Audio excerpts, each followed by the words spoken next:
शिला प्रभुपाद की, गौर आश्रम की, वृंदावन धाम की। Hare Krishna. Thank you for coming for the wonderful Sunday feast. So today we have Ritam Prabhu who is going to give us a lecture. So let's welcome Ritam Prabhu by 3 times loudly chanting Hari Bol! Hari Bol! Hari Bol! Hari Bol!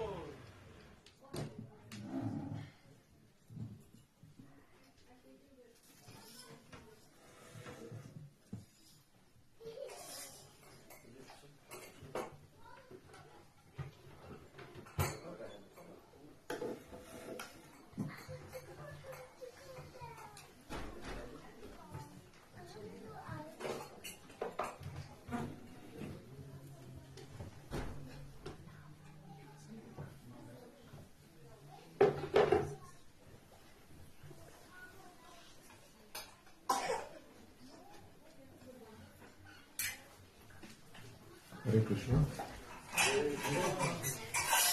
So we'll begin by singing Radha Madhav. Lyrics here.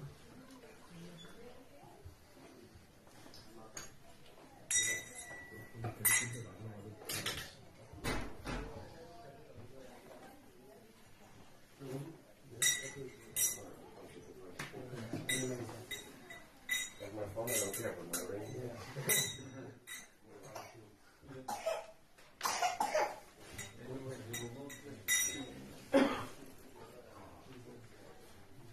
Jai Radha Madhava Jaya Kunja Vihari Jaya Radha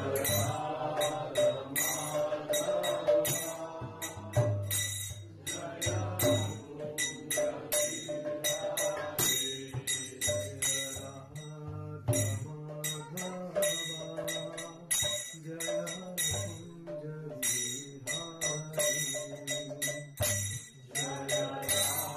Radha Madhava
Jaya Kunja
जय श्री कृष्ण चैतन्य प्रभु नित्यानंद श्री अद्वैत गदाधर शिवासादि श्री गौर भक्त वृंद की जय।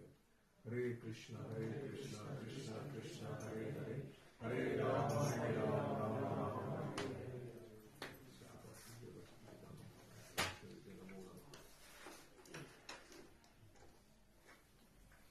First of all, I would like to thank all of you for being here today. It's a rainy day. You could have chosen to, rest at home, but you are here for Gaur Nitai. And thank you for the temple board for giving me this this moment, this beautiful moment to serve Gaur Nitai. So I pray that the right words come out at the right time, in the right spirit, in the glorification of Gaur Nitai, Srila Prabhupada, and all the Vaishnavas who have assembled here and who are with us virtually. Thank you. So I would like to start the lecture. I'll come to the topic of the talk for today. But before that, I would like to give a little bit of teaser. So the last verse of Srimad Bhagavatam, Canto 12, chapter 13, verse 23, it says, Nama Sankirtanam Yasya Sarva Papa Pranashanam Pranamo Dukkha Shamanas Tam Namami Harim Param. So the essence of this verse is, after the entire Srimad Bhagavatam, the essence is that Nam and Pranam, these two things are the most important. The name of Lord Hari, folding our hands in front of Lord Hari, that is paying obeisances, and having his name on our tongue. These are the two most important aspects of the entire Srimad Bhagavatam. Krishna has a name called Prathama Anjali Kinkara, but that is, he is the Supreme Lord. But the same Krishna, as soon as a jiva comes in front of him and folds his hands, you know what Krishna does? Krishna is ready to give himself to that person. That is Krishna. So there are 26 qualities in a devotee. But one primary quality, or the most significant quality, is that Krishna Eka Sharanam. That is, the devotee should be completely surrendered to the lotus feet of Krishna. Krishna is the one and only shelter. That is the essence of how we should build our spiritual character. So when we look at spiritual character building, there are three important aspects when we look at the lives of different devotees, which is in Srimad Bhagavatam, because to understand the Lord, we need to understand his devotees. And when we are understanding the lives of the devotees, we see that their lives are not just theirs. They are glorifying the Lord through every moment and every learning, every phase of their life. So it's such a beautiful relationship between the Lord and his devotees. So for spiritual character building, three things are very important, which you see in the lives of legendary devotees, or, legendary is not the right word. Let's say, what should I use? The glorious devotees, let's say.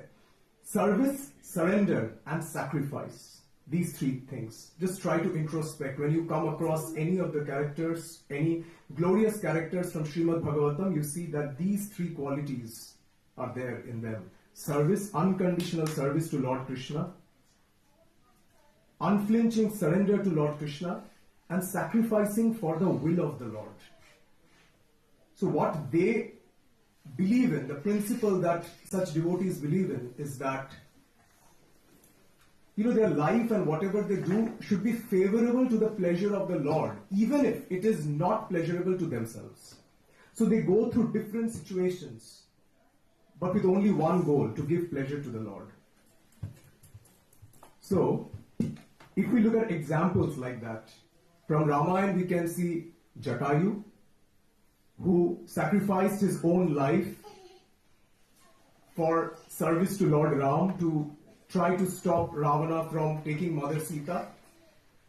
And actually he delayed Ravana for that auspicious timing, basically, so that Mother Sita can be brought back. There was a timing there. There was a Muhurat, yes. And then Srila Prabhupada. See, Srila Prabhupada was already in Vrindavan Dham serving at the Radha Damodar temple. He could have very well lived there and he would have attained Vrindavan. But he actually sacrificed all that.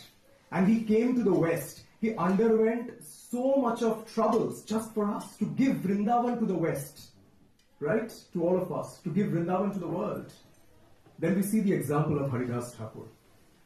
When Haridas Thakur was leaving his body, he was looking at Chaitanya Mahaprabhu, and Chaitanya Mahaprabhu was looking at him. And this actually reminds us of Bhishma Dev.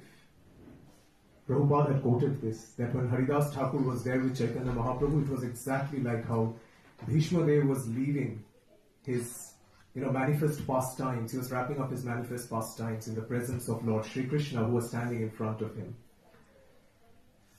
So across Srimad Bhagavatam, we see the history of glorious departures. We will not call it death. It's glorious departures.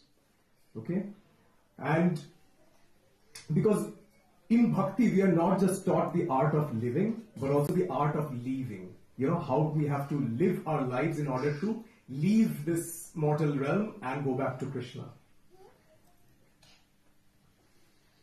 So in history of glorious departure, another example that comes to mind is of Parikshit Maharaj.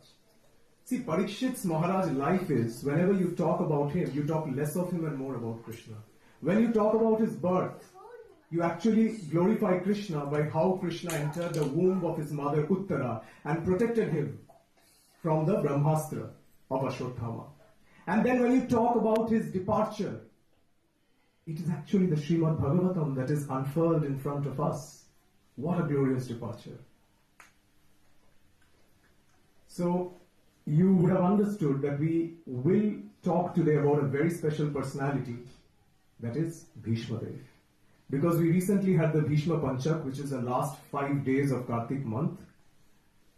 So I thought, Krishna inspired that let's discuss about Bhishma Dev today. So, the Narada Pancharatra says, there is a very beautiful verse which talks about the position of Bhishma Dev, and also this is quoted in the Madhya Lila of Chaitanya Charitamrita. It says, Ananya Mamata Vishnu, Ananya Prema Sangata, Bhaktir iti uchyate Bhishma, Prahlad Narada. So in this context, it is said that Bhishma's position is even higher compared to Prahlad, Uddhav and Narada. So Bhishma Dev is also counted amongst the 12 Mahajans, or the great glorious devotees of the Lord. Do you know who are some of the other Mahajans?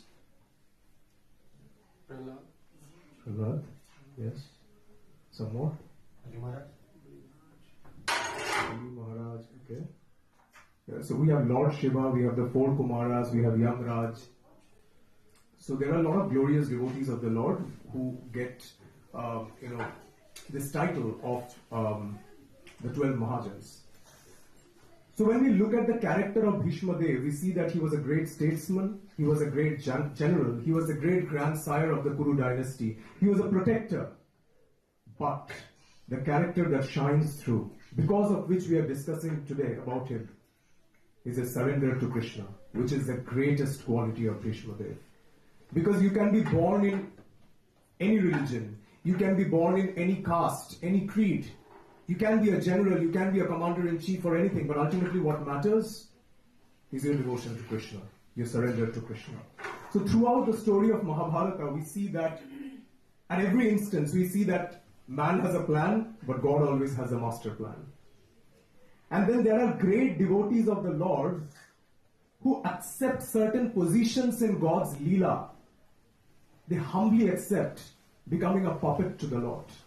So Bhishma, they played this very important role where it doesn't matter how the world perceives him.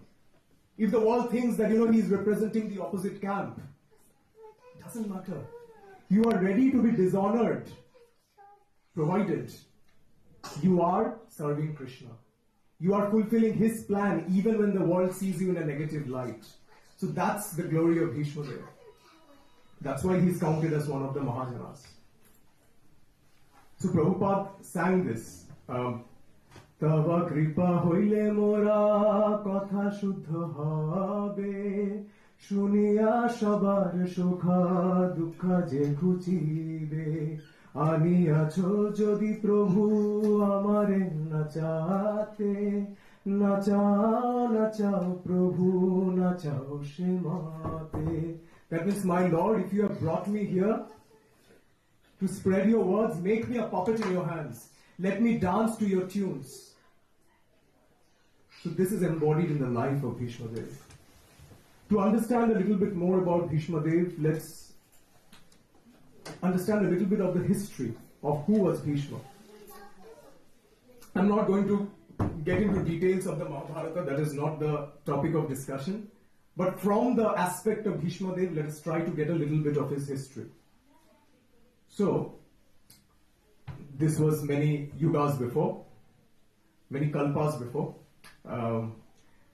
So there was a great yajna that was being organized in Brahmalok with Lord Brahma there. And there was a king called Maha Abhishek who was invited. There were many great kings, many celestial personalities, including celestial rivers, who were invited. So Maha Abhishek was sitting diametrically opposite to Ma Ganga. She was also invited there. And looking at Ma Ganga, looking at her piety, looking at how pure she was, he actually developed an affection towards her, and it was mutual. And it is said that Ma Ganga's beauty is so purifying. It is not a beauty of this mortal world. So in the Ganga Stotram, it is described as Devi Sureshwari Bhagavati Gange Tribhuvana Tarini Tarala Tarange. That is, her waves are so purifying, it is so transcendental that it can transcend anybody from this material world. So now when Brahmadev sees this, obviously Brahma has 4 heads, so he could see who is looking where. So Brahmadev then tells them, see, this is not a behavior, that this kind of affection is not a behavior in Brahmalok, so better you go to Bhulok.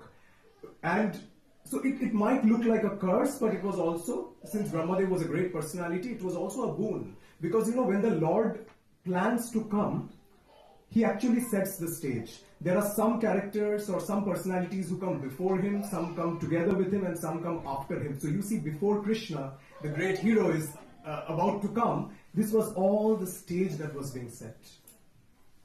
Right? Like, for example, in Chaitanya Leela, we see how Advaita Acharya came before the advent of the Lord.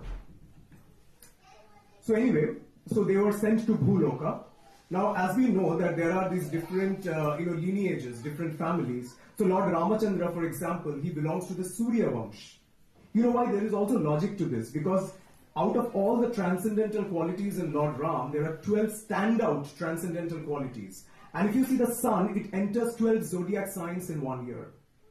So Lord Ram's qualities represent the Surya Vamsh. So he was born in, or he appeared in the Surya Vamsh. Born is not the right word for the Lord. Pardon me. Lord Krishna, he appeared in the Chandra Vamsh, because there are 16 phases of the moon which are mapped to Krishna's primary 16 transcendental qualities. Similarly, Parashuram was born in the Agni Vamsh. So here we see that Maha Abhishek, this king, was born in the Vamsh of Lord Ramachandra, that is Surya Vamsh. Sorry, he was born in the Chandra Vamsh as Shantanu Maharaj. Now, Ma Ganga also appeared, on this Bhuloka, and Shantanu had forgotten everything about his previous birth, but Ma Ganga, she remembered all this, but she had obviously hidden her actual personality through the influence of Yogamaya, through Yogamaya Shakti, so that they could perform their pastimes spontaneously. So they again get affectionate to each other and they decide to get married, but Ma Ganga gives 2 conditions. That you are not going to speak to me rudely and you are not going to question me or stop me from doing anything, no matter what I do. If you agree to these conditions, we can get married. Obviously, Shantanu Maharaj agrees to this. They get married. Now, when their first child is born, Ma Ganga picks up the child and throws the child in the waters of the Ganga river. And this happens 7 times. With all the 7 children, she takes the child, snatches it and throws it in the water. Now Maharaj Shantanu, it had reached the threshold of his patience. He was like, what is happening? Why is this lady so mercilessly throwing my children, my sons, in the water? So he questions her. So Ma Ganga says, see, now that you have questioned me, we are going to disunite, but I'm going to give you a background of what was happening. So she revealed that she is Mother Ganga herself, and she was actually putting the children in another expansion of herself, which is the river Ganges. So, a little bit of history before this in another Kalpa was that, there were these Ashta Vasus, or these 8 Vasus, that is a lineage among demigods, similar to the 12 Adityas and the 11 Rudras, right? Now, these Ashta Vasus, there was this cow called Kamdhenu Surabhi cow with Vashishta Muni, and this was a wish-fulfilling cow. And there were many attempts to steal that cow, okay? So these Ashtavasus, out of them, one of the Vasus, he decided to steal this cow for his wife. So he basically created a plot with his other brothers, that let's go and steal this cow. While they were doing it, they were caught red-handed by Vashishta Muni, who then cursed them that because you are stealing, which is a behavior not of the demigods, you will be born in Bhuloka. But then they prayed to him so that the impact of the curse can be reduced. So they said, okay. So these 7 Vasus out of this 8 who have actually not plotted but just helped in the plot, you will have very short lives. You will be born in Bhuloka and immediately you will come back to the heavenly planets. But the one Vasu who has actually plotted for his wife, he basically has to live a long life and he will never have Stri Sangha Sukha. That is, he will live as a brahmachari his whole life. So this is the background of the story. So this Vasus then basically they prayed that, okay, but let us get born in the womb of a chaste and holy mother. So that's why Mother Ganga had these children, these Ashtavasus. Out of them, the 7 Vasus who were thrown in the water, they immediately went back to the heavenly planets. And the 8th Vasu was called Devabrata. So he was the one who, Father Shantanu basically stopped from being drowned in the water of the Ganges. So then anyway, after this is done, then he says that, okay, now that you are going to leave to Mother Ganga, at least take this son with you. Because if you take him to the heavenly planets, he can receive the best of trainings there in warfare, in spiritual knowledge. So she agrees and she takes this son with her and he gets training from Parashuram himself in warfare. He learns also from Brihaspati. So, he is endowed with all these blessings from the heavenly planets and all the glorious teachers. And then many years later, once Maharaj Shantanu, he was standing beside the Ganga river, he was remembering Mother Ganga, and then he suddenly saw that the waters of the Ganga deflected. Somebody is shooting arrows, and that is deflecting the water of the Ganga, so that has to be a very powerful person. So there he sees this 32-year-old boy, 32-year-old man, and Mother Ganga then reveals that this is your son Devabrata. Now that he is trained, he is back to you to assist you in your responsibilities in the kingdom. So anyway, he was very happy to receive his son. Now what happens is, in the meantime, there is a parallel story to this, that Maharaj Shantanu basically decides to get married to another lady called Satyavati. Now Satyavati was not from the royal clan, so basically her father had a doubt that if you marry my daughter, then she is not going to get that same prestige as your other queens. So I demand that my daughter will only be married to you if the son born from you and my daughter is the king of this dynasty. Then the king says this is not possible because I already have a son. But then Devabrata comes in the picture and he says, no father, I'm going to take responsibility of this. So I am not going to become the king. I promise that whoever is the son born of you and Satyavati is going to continue this lineage. Then Satyavati's father says, but you are also of marriageable age. What if you get married and now your son becomes the ruler? Then he says, I promise, I will accept Akhand Brahmacharya. I will never associate with any woman, so there is no question of having a son. And the third one, he also says that I commit that I am going to assist and protect and serve the royal throne. So these were the pratigyas, or these were the commitments or vows made by Bhishma Pitama, right? So while this was happening, this was something never seen before. No Kshatriya had ever made vows like this before. So all the celestial, the demigods, they started showering flowers, and there was, celestial voices which says Bhishana, Bhishana, Bhishana. This is something extreme, and that is how he gets the name of Bhishma Dev.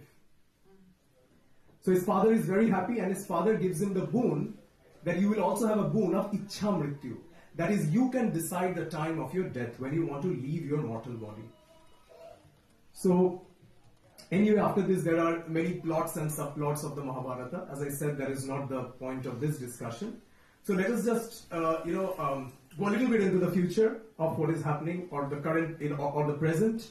So basically, Bhishma Dev led a life of sacrifice. He led a life of surrender. He protected the throne just as he vowed. He didn't accept anything for himself, right? But he was a grandsire of the family. And there were many generations. There were 4 generations which he actually served. First Shantanu and Satyavati, then their sons Chitrangada and Vichitravirya, then their sons Dhritarashtra, Pandu and Vidura, and then now we come to the Mahabharata that we are more, aware of. The characters, that is Kauravas and Pandavas. Now Kauravas and Pandavas, we of course know their, the story, the relationship that was between the Kauravas and Pandavas. The Pandavas were righteous. They were the ones who should, they were eligible for the throne. But the Kauravas, particularly Duryodhan, he had envy in his heart. He wanted to kill them. He wanted to move them from his path in order to get the throne. So, what happens is, now, there's a very beautiful thing I also heard, that even your vices can be used in the service of Krishna. Like lust can be used in service of Krishna, greed can be used, but envy is one thing, not jealousy, envy. There's a difference between envy and jealousy. Envy cannot be used in the service of Krishna. So Duryodhan was envious. So even if Duryodhan, Dushyashan, these characters are not there, but you see those personality traits, they continue to live within us, right? So anyway, we come to the situation when it was destined that the battle of Kurukshetra is going to happen. Now, Maharaj Yudhishthir wanted to stop this because he preempted that there is so much amount of bloodshed, there is so much amount of loss, a catastrophe that is going to happen to the world. So what happens is, he tries to stop that, and even Krishna is sent as a messenger of peace to Duryodhan. But Duryodhan was at that point at the zenith of his anger and vengeance. It is called Vinashkale Viparit Buddhi. When the time of your destruction has come, nobody can talk sensibility into your head. Bhishma tried to explain him. He told, Krishna is a supreme personality of Godhead. He is not some sorcerer. Because, Krishna also manifested his Virat Roop for some time, but Duryodhan said it's some kind of magic or some kind of sorcery. But anyway, he did not listen to Bhishma Dev. But then, when the battle was about to happen, then before that, Duryodhan told Bhishma Dev, see, you being a Kshatriya and you said you are going to protect this throne, so you vow that you are going to be my commander-in-chief. You are going to fight from our side. Now Bhishma Dev, as a Kshatriya, he cannot say no to this. So he accepted this, but in his heart, he's always righteous, right? He's a devotee of the Lord. And he knows that the Pandavas are also devotees of the Lord. So in his heart, he of course wanted the Pandavas to win. And as I said, it didn't matter to him how he was portrayed in terms of his character. He wanted to serve the Lord. He understood this is the divine plan of the Lord. So he said that, see, I can fight for you, to Duryodhan. I will kill 10,000 soldiers of the opposite camp every day, but I promise I'm not going to touch the Pandavas. I'm not going to kill them. So Duryodhan said, so be it. Now, after this, Vyasadeva explains the details of the battle. So we come to the situation when we see that there was a cloud burst of arrows from both sides. Bhishma Dev is shooting arrows, here Arjuna is shooting arrows. So the battle has reached like a situation when, the world has never seen a battle like that before. But in his heart, as I said, Bhishma Dev wanted the Pandavas to win. And Bhishma Dev was feeling so much of bliss when he saw Arjuna was shooting the arrows at him. And in front of Arjuna, he could see the beautiful form of Lord Krishna.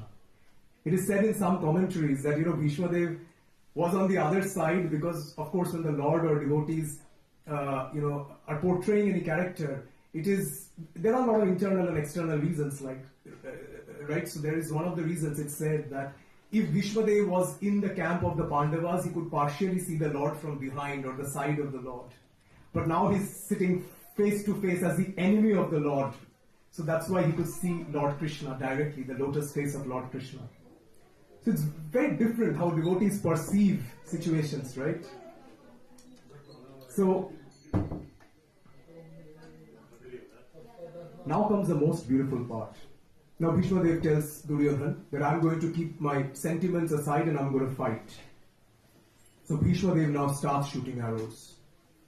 And his arrows were directed towards Krishna. But who was in front of Krishna? There was Arjuna, protecting Krishna like a shield. Sorry, there was Krishna protecting Arjuna like a shield. So the arrows hit Krishna. And Krishna's body was bleeding. But as we know, Krishna has a transcendental body, so there is no point of blood and all these things in his body.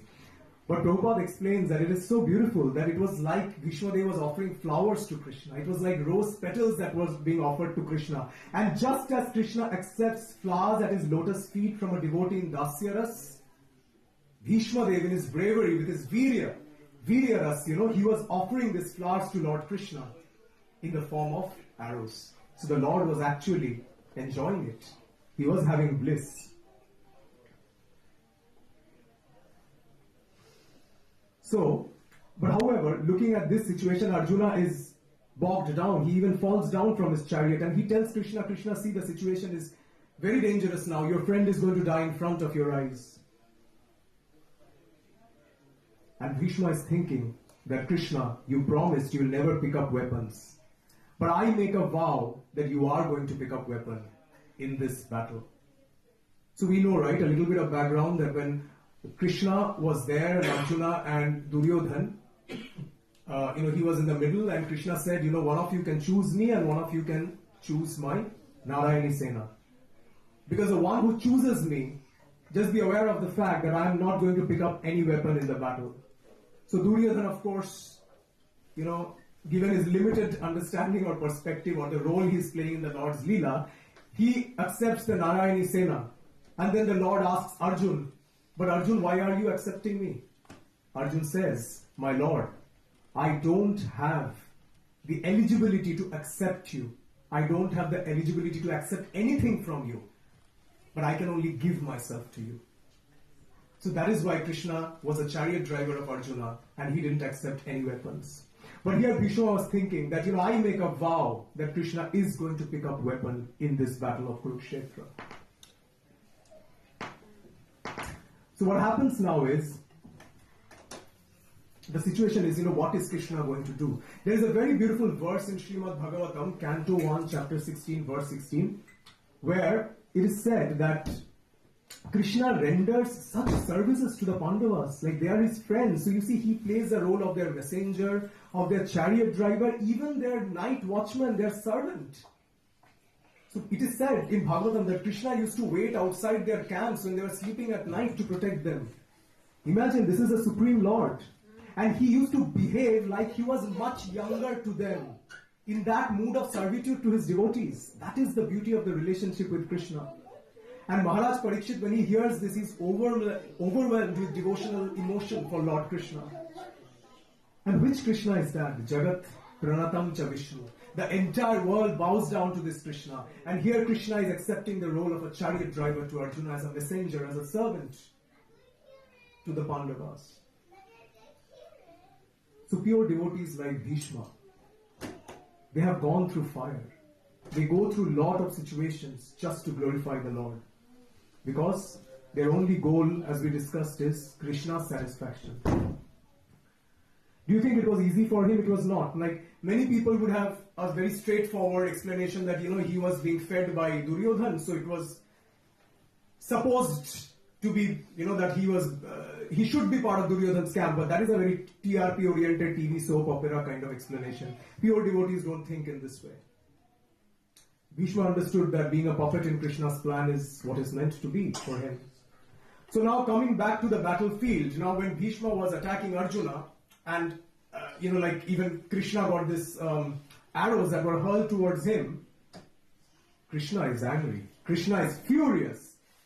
I'm sure many of you would have seen that picture, that image of Krishna in the Bhakti Vedanta Arts book, where Krishna basically has his hair flowing. There is perspiration that is glistening on his forehead. His pitambar is shining like lightning. His upper cloth, or the uttariya, that is falling down. And Prabhupada uses this beautiful word, ashen. His face was ashen, his hair was ashen from the dust that rose from the hooves.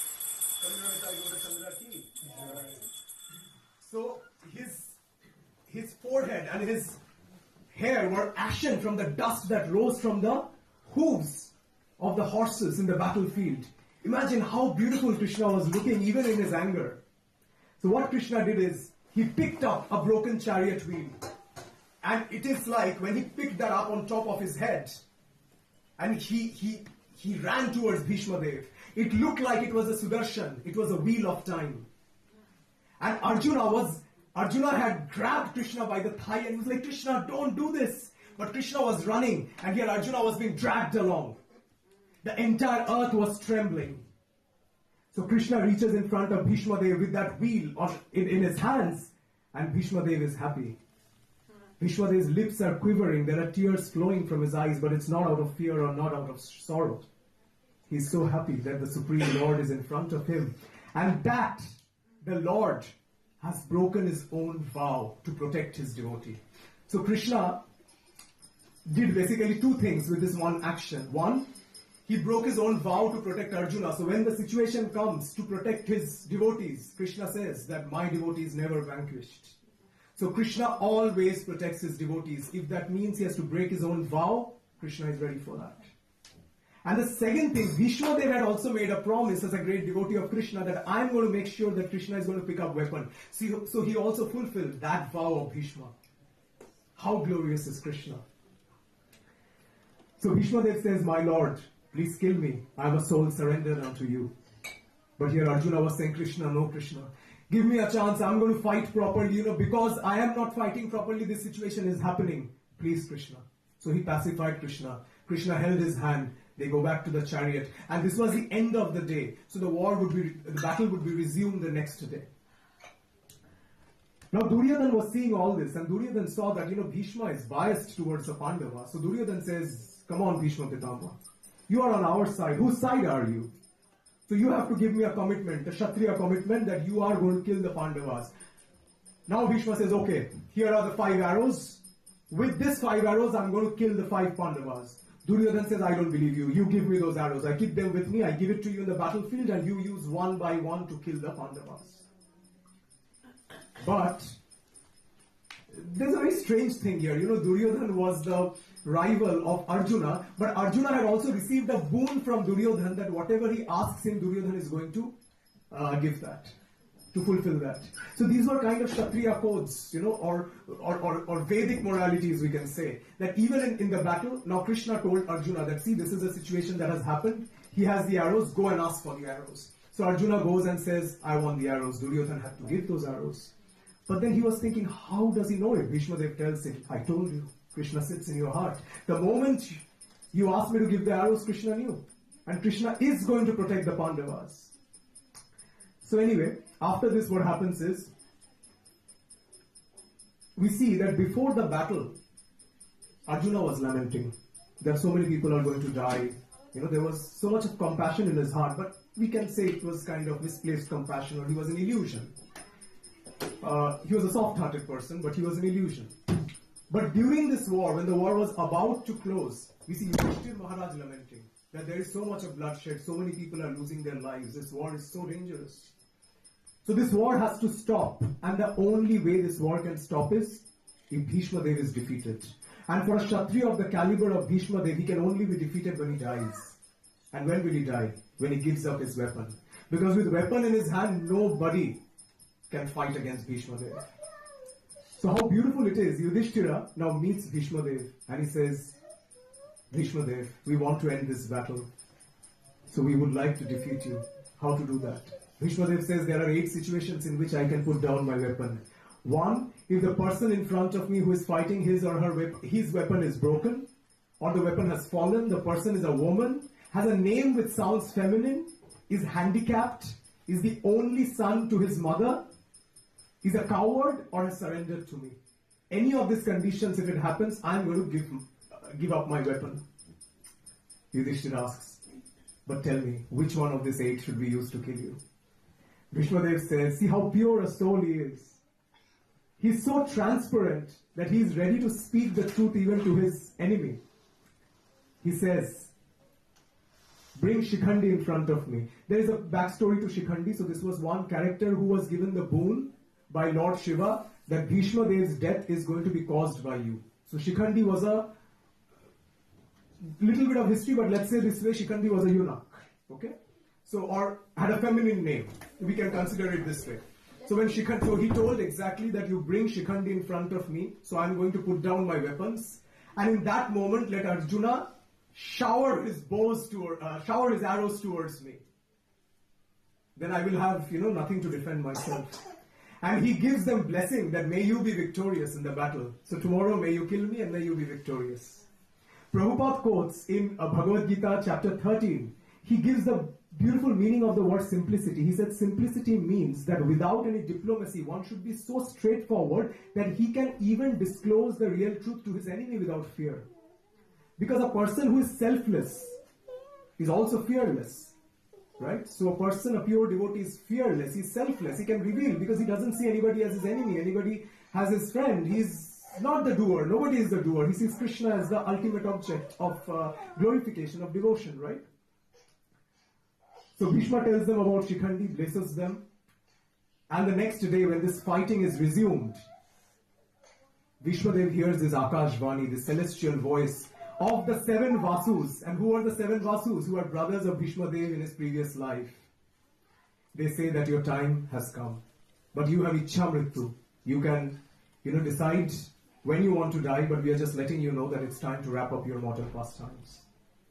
Bhishmadev smiles. And there is a shower of flowers from the sky. And only 2 people could witness this. One is Bhishmadev and the other is Sanjaya, who was blessed with divine vision. So, Bhishmadev looks at Arjuna and smiles. Arjuna understands that this is the time. He gets the signal. He brings Shikhandi in front of Bhishmadev. And Bhishmadev puts down his weapons. And then there are so many arrows that are hurled onto Bhishmadev's body. It is said that even 2 fingers cannot be placed in between 2 arrows. There was no gap between the arrows. Imagine how many arrows were on his body. And he falls off his chariot. And there are so many arrows on his body that his body does not even touch Bhudevi. The arrows touch Bhudevi and he is suspended in midair with the support of these arrows which are pierced through his body. And then everybody is crying. Because even if he was on one side, everybody forgets about these things because Bhishmadev is such a glorious personality, right? So Bhishmadev then says, I need a pillow for my head. His head was falling back like this. But I need a Kshatriya pillow. Only Arjun can do that. Then Arjun shoots 3 arrows to the ground.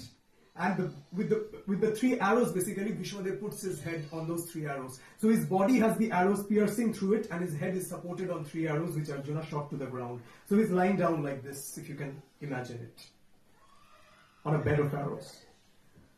So a lot of great personalities, celestial beings, sages, they come here, and they tell Bhishmadev that you should wait for Uttarayana, that is the auspicious time of letting go of one's body. But to Bhishmadev, who is a devotee of the Lord, these things don't matter. To him, Uttarayana is, who? Lord Krishna himself. Because the word Ayana means shelter, like Narayana. He's the shelter of all Nara, all beings. And Uttara is also the mother of Parikshit. So Lord Krishna, to protect the embryo, he had entered the womb of Uttara. So he had taken shelter momentarily of the womb of Uttara. So that way he is Uttarayana. So to Bhishmadev, he was waiting for Lord Krishna to see his lotus face before he wraps up his pastimes. So now, everybody starts leaving one by one. And Krishna brings Yudhishthira Maharaj and the Pandavas there. And they are very beautifully dressed.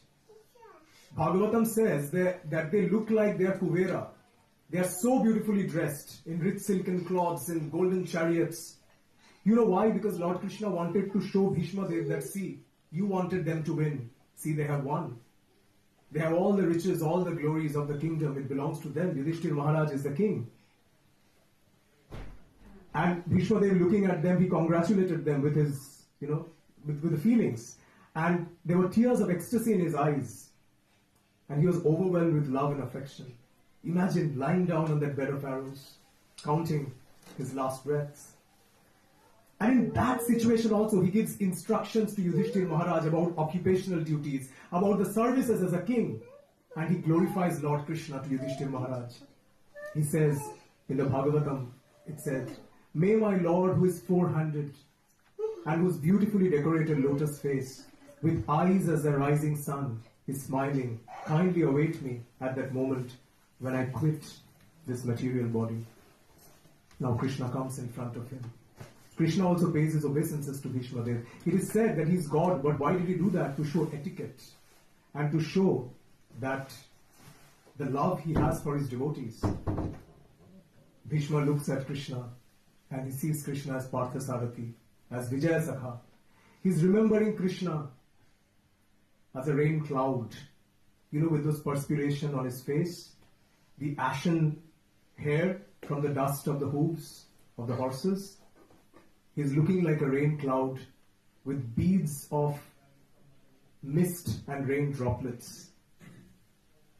And his dhoti, the pitambar, is looking like dazzling thunder and lightning. This is how Bhishma Dev is remembering Krishna. We have the beautiful Bhishma Stuti, which is there in Canto 1, Chapter 9, the passing of Bhishma Dev. One verse goes like this: Tribhuvana kamanam tamala varanam ravikara gauravarambaram dadhane vapurala kakula vritananabjam Vijaya Sakhirati Rastume Navadya. So many times he mentions about the friendship of Krishna and Arjuna. He says how glorious was his friendship. That because his intimate friend was Arjuna, Krishna was there, Krishna was in front of me, Krishna was in the battlefield. And just to summarize the Bhishma Stuti, he says that Krishna even gave his merciful glance towards the enemies.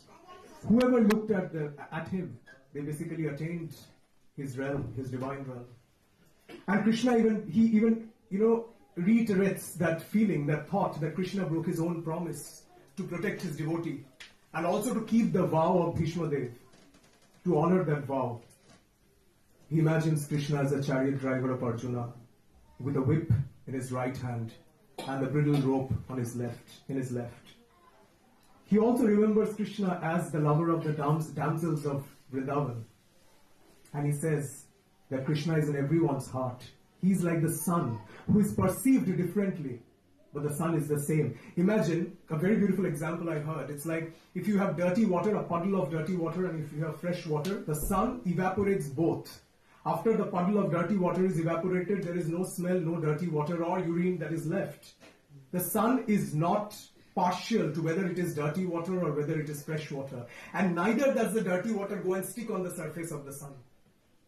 That is the power of the sun. And imagine that is one sun we are talking about. And here is Krishna who dazzles like a million suns. That is Krishna's glory. So Bhishma Dev's mind, speech, sight and actions, they were all surrendered to Krishna. And slowly he became silent. And his breath left his body. So Bhishma Dev left. What a glorious departure. So, in Vraj, usually when they talk about Bhishma Stuti, they usually sing this song.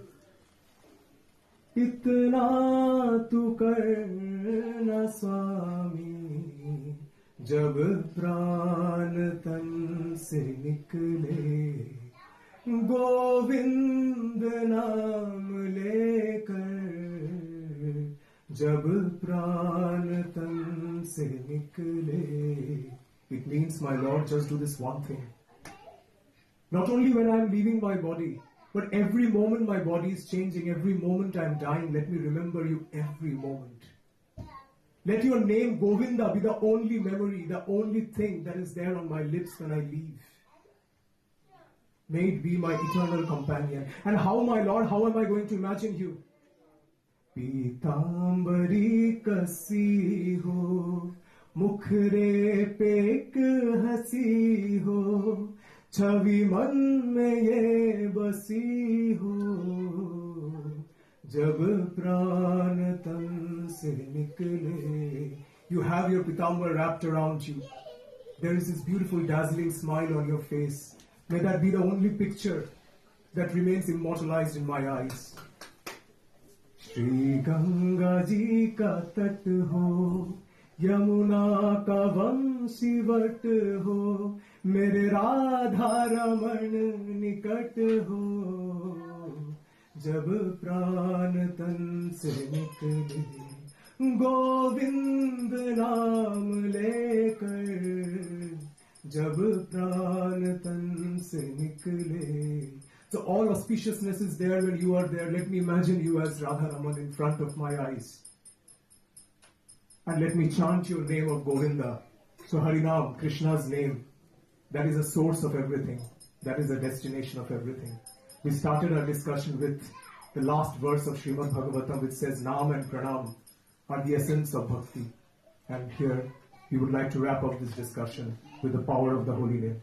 Srila Prabhupada ki Jai.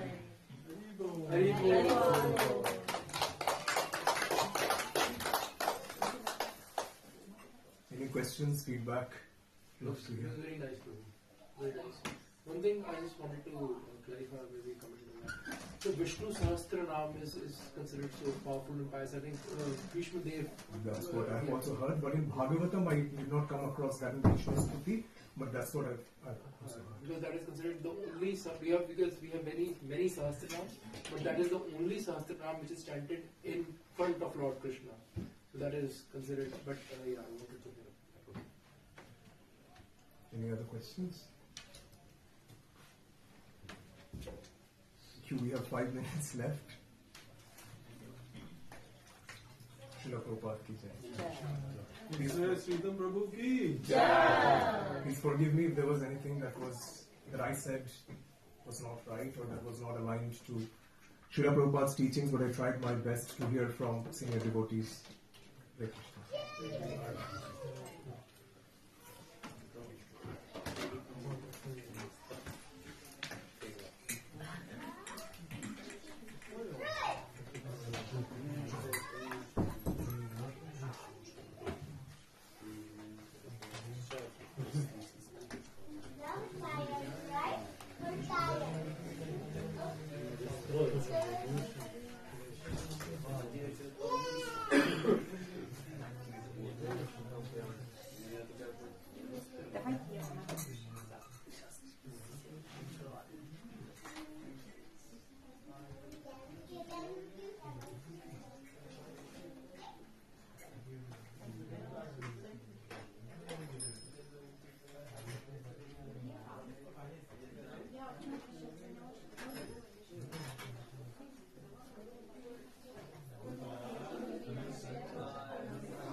He was done earlier.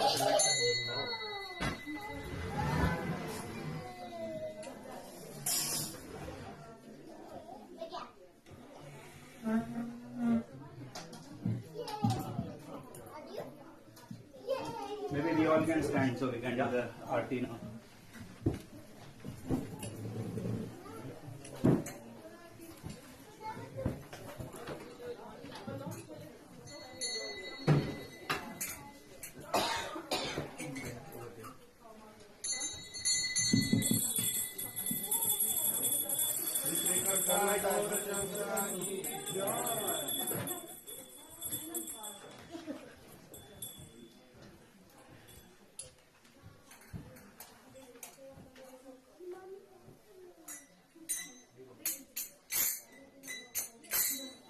Jayo Jayo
Hare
Hare Hare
Hare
जयोम Vishnupad Paramhans भगवानाचार्य अष्टोत्तर शतनाम अभय चरणारविंद भक्ति वेदांत स्वामी श्रील प्रभुपाद की ISKCON founder आचार्य श्रील प्रभुपाद की भक्ति वेदांत book distribution trust founder आचार्य श्रील प्रभुपाद की जयोम विष्णुपाद परमहंस परिवाराचार्य अष्टोत्तर शतनाम श्रील भक्ति सिद्धांत सरस्वती गोस्वामी ठाकुर महाराज प्रभुपाद की जयोम विष्णुपाद परमहंस अष्टोत्तर श्रीमद श्री भक्ति विनोद ठाकुर महाराज प्रभुपाद की जयोम विष्णुपाद परमहंस परिवाराचार्य अष्टोत्तर श्रीमद श्रील गौर किशोरी दास बाबा जी महाराज प्रभुपाद की जयोम विष्णुपाद परमहंस परिवाराचार्य अष्टोत्तर श्रीमद वैष्णव सर्वभौम श्रील जगन्नाथ दास बाबा जी महाराज प्रभुपाद की श्री रूप सनातन जीव गोपाल भट्ट रघुनाथ दास रघुनाथ भट्ट षड गोस्वामी जी की, नामाचार्य श्री हरिदास ठाकुर की, प्रेम से कहो श्री कृष्ण चैतन्य प्रभु नित्यानंद श्री अद्वैत गदाधर श्री वासादि गौर भक्त वृंद की,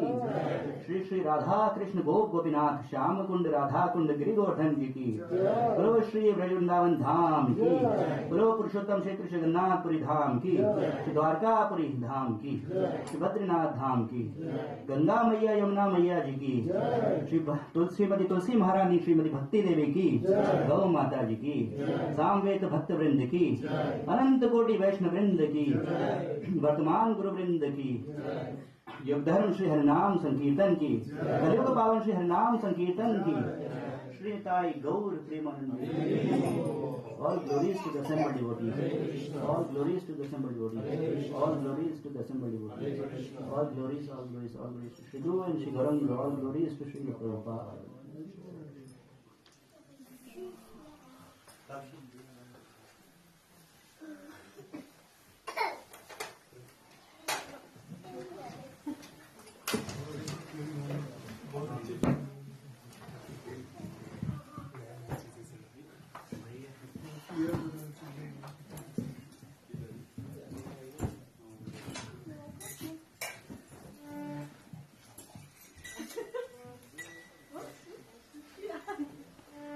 Lord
Hare Krishna. Thank you all for coming for the Sunday feast. So Nilamar was supposed to come, but in spite of his busy schedule, because he was going for another program which was happening in Eindhoven. So already we have a couple of programs starting from Friday. I think most of the people were there at his house. So we all really liked the program. It was a very enlightening at the end of the Kartik day. So first of all, we would like to thank to Ritam Prabhu for giving us a wonderful lecture. Let's chant 3 times by loudly chanting 3 times. Hari Bol! Hari Bol! Hari Bol!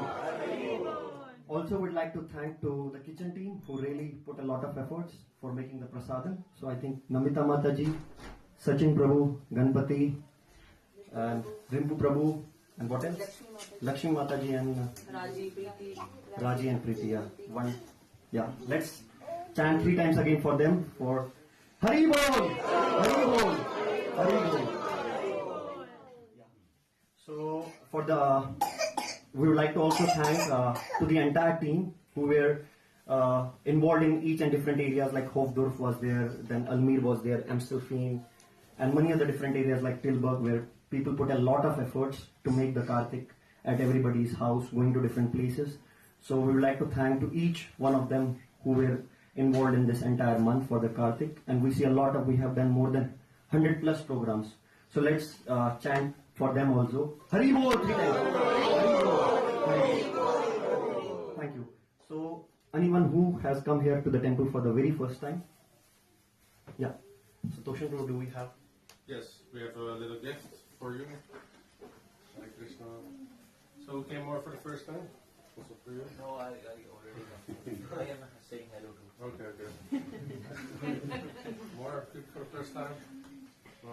No. Anything else? Any?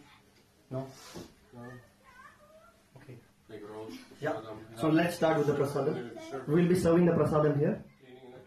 Let's say 3 times Hare Krishna. Yeah. Hare Krishna, Krishna Krishna, Hare Hare, Hare Ram, Ram Ram, Hare Hare. Hare Krishna, Krishna Krishna, Hare Hare, Hare Ram, Ram Ram. Hare Krishna, Krishna Krishna, Hare Hare, Hare Ram, Ram. I think I forgot. We normally do one important mantra which Nilamar Prabhu normally do. It's more related to that. We wanted to have a bigger temple for our ISKCON Amsterdam. We see in the last couple of years, we all have seen that the temple has grown a lot. We see a lot of festivals going on, and everybody in the temple puts a lot of efforts. So let's, I don't remember the mantra. Okay, let's start. Jayo Jayo Radhe, Jayo Jayo Shyam, Jai Jai Shri Vrindavan Dham, Jayo Jayo Radhe, Jayo Jayo Shyam, Jai Jai Shri Vrindavan Dham, Jayo Jayo Radhe, Jayo Jayo Shyam, Jai Jai Shri Vrindavan Dham, Jayo Jayo Radhe, Jayo Jayo Shyam, Jai Jai Shri Vrindavan Dham, Jayo Jayo Radhe, Jayo Jayo Shyam, Jai Jai Shri Vrindavan Dham, Jayo Jayo Radhe, Jayo Jayo Shyam, Jai Jai Shri Vrindavan Dham,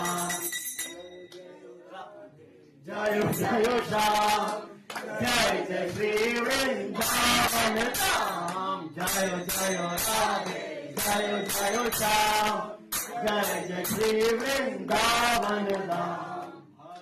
Hare Krishna, Krishna Krishna, Hare Hare, Hare Rama, Rama Rama, Hare Hare. Hare Krishna.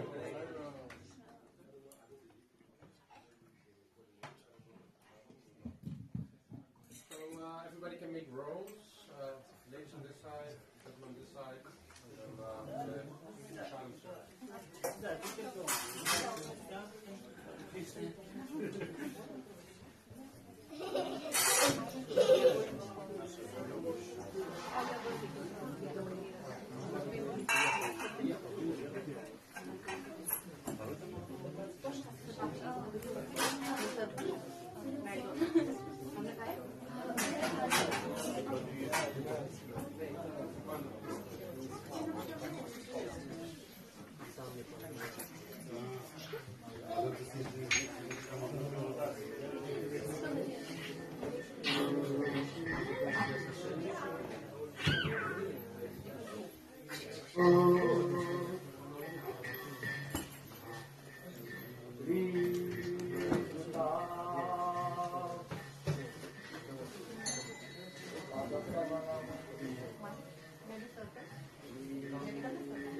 महाप्रसादे गोविंदे नमो ब्रह्मणे वैष्णवे स्वल्पपुण्यं वत्सराजन् स्वल्पपुण्यं वत्सराजन् विश्वासन एव जायते विश्वासन एव जायते शरीर विद्या जाये जोडेंद्रिय कालिकार जीव कैसे विश्व सागरे तारामध्ये जीवयति दुर्गमोहि सुदुर्मति कठिन संसारे कृष्ण बड़ो दयामय परिवार जीव जाए स्वप्रसाद अन्न दिलो भाई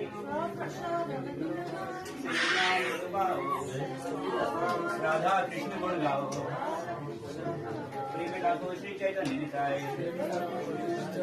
जय निमाय जय निताय जय श्री कृष्ण चैतन्य प्रभु नित्यानंद श्री अद्वैत गदाधर श्रीवासादि गौर भक्तवृंद हरे कृष्ण कृष्ण कृष्ण हरे हरे हरे राम राम राम हरे हरे। बोलो श्री भगवत महाप्रसाद की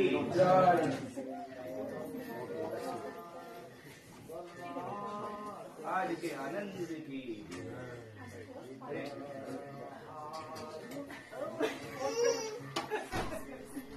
हरि बोल।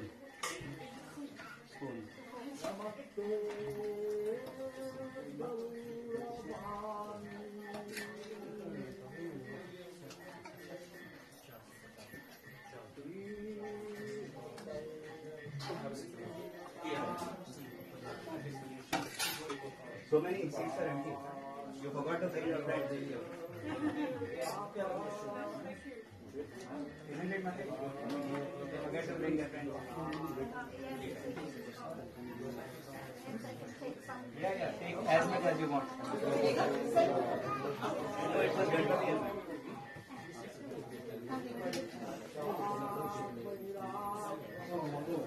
तुम भी नहीं खाए, आप लोग नहीं खाए, प्लीज कम। इनको तो प्रभु ने पकड़ लिया।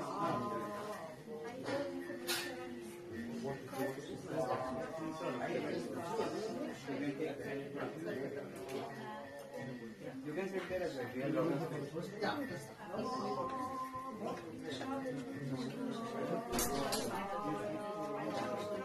Hare Krishna.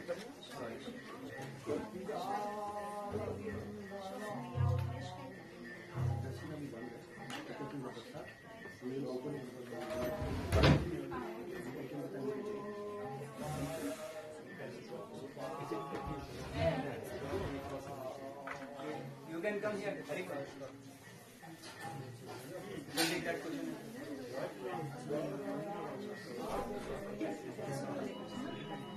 Prabhu, Hare Krishna. हाँ? अरे वो वैसे होता है ना, अलग अलग।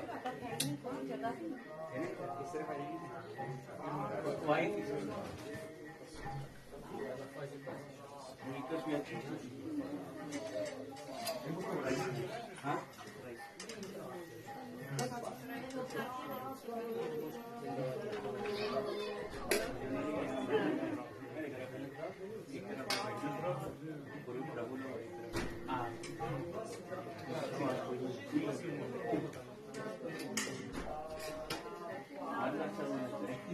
मन तो अच्छा होता है पर एक डिसिप्लिन होता है ना टेम्पल का।